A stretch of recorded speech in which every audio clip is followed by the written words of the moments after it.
Six Sages Gaming is brought to you by GamersGauntlet.net. Check them out for all your single, sealed product, and playmats. Hey guys, welcome to another Six Sages Gaming Deck Spotlight brought to you by Matt. Today we have another Final Fantasy trading card game deck. This is the Unblockable deck, as Cody liked to call it. And you're going to really see this deck is all about having your guys that can't be blocked by certain criteria, or you just play Red Mage, and if they spend a turn playing one big guy, you have Red Mage, they can't block, that you swing through for more damage. You just get to keep swinging for damage. Or you have cards that help you get rid of those problematic creatures that might be stopping you off early. So first we're going to talk about the backups, then we're going to talk about the summons, and then finally talk about all the forwards in the deck. So up first we have Cosmos. Again, if you watched our other video, we strongly recommend playing one or other of the light backups, and then one or the other light or dark backups, and then some card to go with it. So we're playing Cecil as our forward for this deck, and Cosmos as our backup. What she allows us to do is, she's great, she taps for any attribute, which is really, really important for color fixing. But what's great about her is if you play her first, and I'm not sure, again, if they change the English version or not, we'll know about that soon enough, but if you play her first, you then get to play Cecil, where otherwise you'd only be able to have one of these in play at a time. However, the balancing part of it, or what keeps it fair, is if you lose Cosmos for some reason and you have Cecil in play, you lose them both. And there's a text on her to remind you for that. So even though that you can get 2 for 1, you can just, only playing one light forward in the deck, so you can kind of play around that way, but it's so good that it's just hard to pass up. Literally, probably one of the best backups in the game right now is Red Mage, and I really cannot stress how good this card is. It'll come up in both of our dual series videos with Red Mage being able to pull its weight. But being able to make it so they can't block with one of their guys is just absolutely great. It's just so incredibly strong, and it really lets you to keep hitting through for damage, and this is kind of where the deck gets its namesake, along with some other cards, is they just can't block your stuff. There's also Black Magician. This is great if you combo with Ifrit, because then you can deal 8k damage to something pretty easily. And the deck really just needed another red backup. There's probably some other options that you could also play, but this does give you a little bit more reach and more ways to really deal with those forwards that might be getting in your way. Then moving into the wind backups. We play Archer. Again, can't stress how good this card is. It's good. It's just amazing for hitting your opponent's Red Mages. It's great for killing their Chaos or their Cosmos. They'll have other utility backups, which you just really, really need to kill. If you're playing Wind, you are absolutely playing 2 of these, if not 3 of these. They are literally just that good, and there hasn't been a game where I haven't wanted them. And it's only a 2-drop, so you only have to discard 1 card to put into play. Again, I can't stress enough how awesome of a card this is. And then mostly because we just wanted to play it, we also have the Aerith package in here. So it's just playing 3 of each, because all the cards in here are 3 of it except for the light cards. So it plays a 2-drop Aerith, which when it comes into play, it lets you make 1 backup active. And then there's the 3-drop Aerith, which makes up to 3 backups active. But what's really, really good about her is her second effect, which, again, the S means you have to discard another Aerith. It can be that Aerith or this Aerith. And tap her. You can make all your forwards active, which is okay. It's great for if you need to block for some reason. But what's really great is your guys can't be targeted. So it's great to do that in response to something so they can't target your guys. So this is just another great way to keep your guys alive and to make sure that they're not dying to summons or battle tricks or what have you. Moving on to summons, we have Ifrit. Again, being able to deal 4k damage or something is just, it hits all 1-drops, most 2-drops, and even some 3-drops in the game. And then again, when you combo with Cloud, which you'll see a little bit later, or the backup that we mentioned that also deals 4k, there's ways to get that little extra bit of damage you need to burn something that your opponent might be playing to get out of the way. Then we have Brynhildr. Just a great value card. It's an EX, so when you check the top card of your deck for damage, if you flip this card, you can burn something for 7k. And that kills a lot in this game, so that can definitely buy you some time and get rid of one of their problematic attackers. And then lastly, Alexander.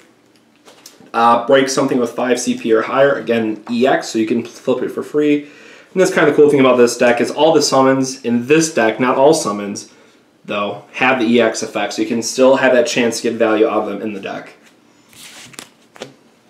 So we'll start with our forwards and talk about our one light guy, Cecil.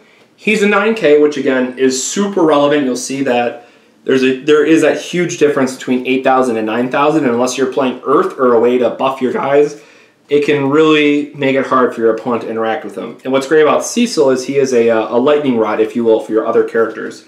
So if your opponent wanted to target one of your guys for some reason, they must target Cecil. So this is a great card for this deck because it allows you to play your cheap cards like Cloud and Tifa to keep getting through for damage. Speaking of Cloud, so again, 4K 2-drop, pretty good stats. When it comes into play, it deals 2K to something. But then if you have Tifa, it becomes a 6K, so it's just a great card to add.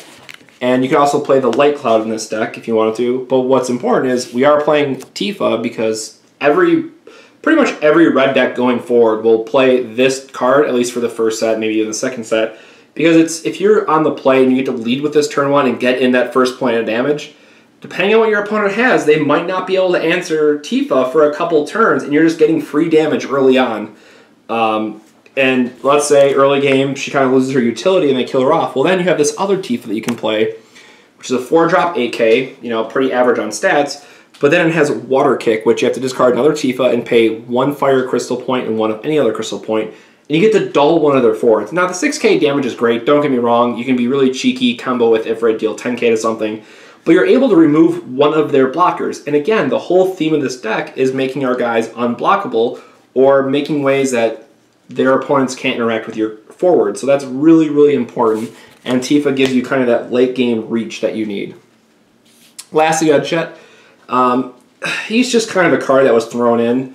An interesting note, in the English version, Garland became a fire forward. So that's going to take his place. Like 100% swap this out for Garland, who is just better. Garland is a 5-drop, 5-drop 8K. It has Brave, which is Vigilance, meaning attacking does not cause it to dull. And then when it attacks, it gets plus 4K power. So it doesn't have a special, which can be a little bit awkward, but Garland is just so good. I would very strongly recommend switching out that one card. Then going into our green cards, we have 1-drop Yuffie, and this is more of where the name, the deck gets its name from, because all the wind forwards are unblockable for some effect. So it's a 1-drop, it's only a 2K, but she can't be blocked by forwards of 3 or higher. And if your opponent isn't playing any 1 or 2 ofs or, plays very few number of, this is a card that you can play turn 1 and then just kind of sit back on it and watch it keep doing damage until they get like a burn spell or something. Then we play Ninja, 2-drop 3K, again, can't be blocked by 4 or more, so you're seeing this kind of pattern. It's 3, and then the rest of them are all 4 or higher. Then we play the other Yuffie, which has a special attack. Now this one, unfortunately, you have to tap to do it, but you can, if they have a lot of little forwards, you can kind of pick them off. If they have one stronger forward that you just really need to hit that 6K to, you can do that. It allows you to split up the damage, 2-2-2, 3-3, or 6, for example, and you can really help clear your opponent's board. And then again, one of just my favorite cards right now. Even though they did nerf him down to 3K in the English version, is Zidane, so he can't be targeted by spells. Again, very, very good. And he can't be blocked by 4 or more. So really, he's allowing you to do a lot of work with this card, and sometimes if you just play it early, you can just really, really run away with the game. So again, that is the Unblockable deck. It's absolutely, there's a lot of new cards that are coming out too, so I probably can't say, for sure. But based on the cards that we had an idea were coming, and based on the decks that Cody was able to put together for us, this is certainly one of the decks to beat early on. Changing some numbers, I think this is going to be a very, very strong deck. So this is something that I'd be looking out for. Alright guys, hope you enjoyed the video. Let us know in the comments below what kind of changes that you would make to the deck or what decks you're looking forward to playing. Always make sure to like and subscribe to the channel for more Final Fantasy TCG content. And we'll be putting out tons of more stuff for you guys, and we're really looking forward to the English set and finally having real cards in hand and knowing what they're going to look like. So, thanks again for watching, and we'll catch you on the next 6 Sages Gaming Deck Spotlight. Have a good one. Thank you so much for watching. Be sure to hit that like button and leave us a comment with what you thought of the video. Don't forget to subscribe to Six Sage Gaming and check out some of the deck spotlights, duel series, and Force of Community videos that are already on the channel. We also have a Facebook and a Twitter, so feel free to find us there. Lastly, if you have a deck that you would like featured in a video, be sure to drop us a comment below. Until next time, take it easy.